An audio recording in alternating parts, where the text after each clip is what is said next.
तो hello good morning, जय श्री राम भाई लोग, क्या हाल चाल। और एक बार फिर से आप सभी का स्वागत है। तो फाइनली कल मैं कहूँगा भाई वीडियो अपलोड की ही थी और उसके आधे घंटे के बाद बांग्लादेश वर्सेस इंडिया जो फर्स्ट टेस्ट मैच है वो समाप्त हो गया भाई।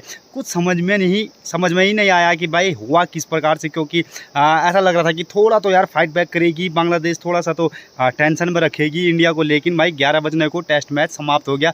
3.5 दिन भी ये मैच पूरा चला नहीं और भारत ने बांग्लादेश को जो है कि पहला टेस्ट मैच हरा दिया है, वो भी तकरीबन 280 रनों से भारत ने यहाँ पर बांग्लादेश को हराया भाई। बहुत बड़ी जीत और बहुत बड़ी हार यहाँ पर बांग्लादेश की रही है। तो ये टेस्ट मैच भाई सबको अंदाज़ा था कि भारतीय क्रिकेट टीम ये मैच जीतेगी।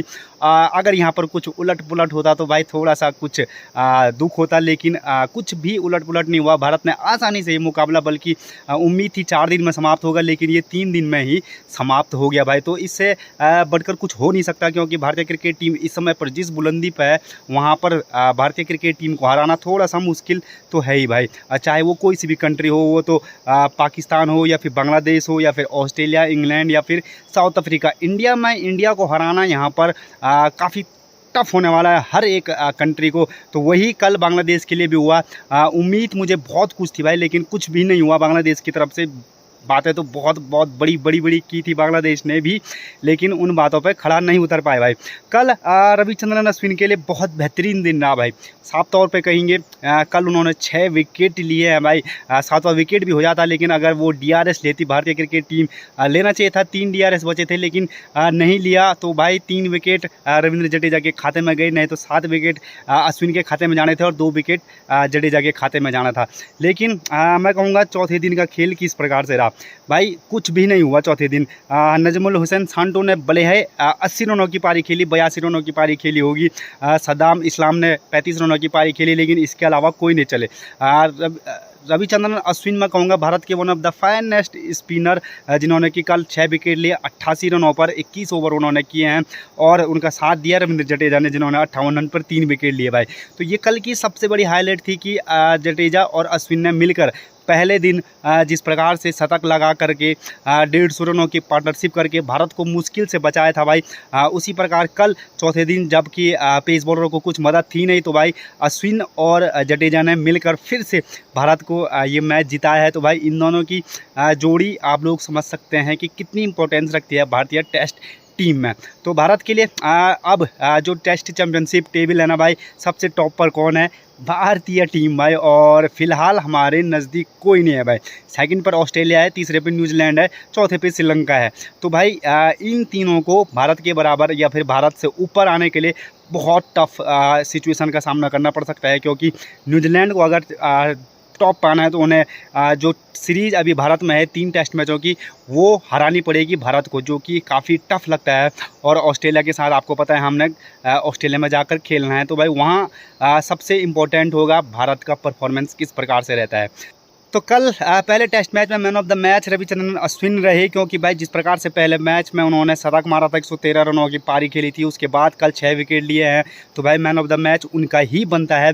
लेकिन इस टेस्ट मैच में हमें बहुत कुछ देखने को मिला भाई। जिस प्रकार से ऋषभ पंत 600 दिनों के बाद वापसी कर रहे थे टेस्ट क्रिकेट में और उन्होंने शतक मारा, वो सबसे लाजवाब था। शुभमन गिल पहली पारी में 0 पे गए, दूसरी पारी में भाई उन्होंने शतक मारा, वो भी लाजवाब था। और मैं कहूँगा रविचंद्रन अश्विन के 6 विकेट ये तो सबसे लाजवाब थे। और ऋषभ पंत का भाई वो फील्डिंग लगाना, फील्डिंग सेटअप करना बांग्लादेश की, वो भी लाजवाब था। और उससे लाजवाब थी भारतीय फील्डिंग। कल जिस प्रकार से फील्डिंग की भाई, कैचेस लाजवाब कैच पकड़े थे भारतीय फील्डरों ने, गजब के कैच थे और बेहतरीन कैच थे सारे के सारे। फील्डिंग लाजवाब थी, बैटिंग लाजवाब थी, बॉलिंग लाजवाब थी, स्पिन जो थी भारत की वो लाजवाब थी। मतलब भारत को इस समय पर कोई भी कंट्री हो, कोई भी देश हो भाई, टक्कर देना काफ़ी मुश्किल है भाई, क्योंकि भारतीय क्रिकेट टीम का इस समय पर रुतबा बहुत ऊपर है।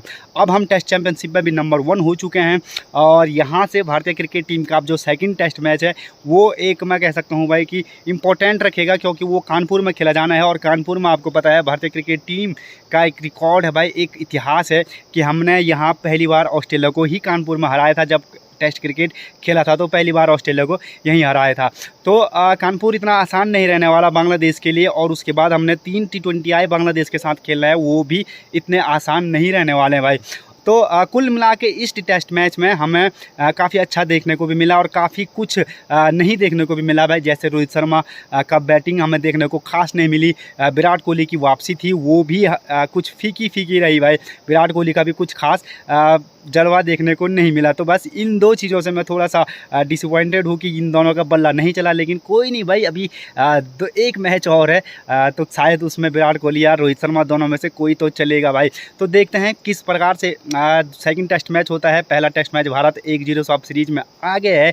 तो भाई अब मुझे लगता है कि बांग्लादेश वाले शायद ही ये कहेंगे भाई कि भारत को हम हरा सकते हैं, क्योंकि भारत को हराना थोड़ा सा टफ है भाई। बांग्लादेश के लिए तो बहुत ज़्यादा टफ है, अनदर जो भी देश है उनके लिए ही टफ है, तो भारत के लिए तो बांग्लादेश के लिए तो टफ होना ही है। तो फिलहाल आप लोगों ने क्या करना है, चैनल पर नए हो तो लाइक शेयर सब्सक्राइब जरूर कीजिएगा और रिस्पांस काफ़ी अच्छा मिल रहा है तो भाई सब्सक्राइब भी जरूर कीजिएगा।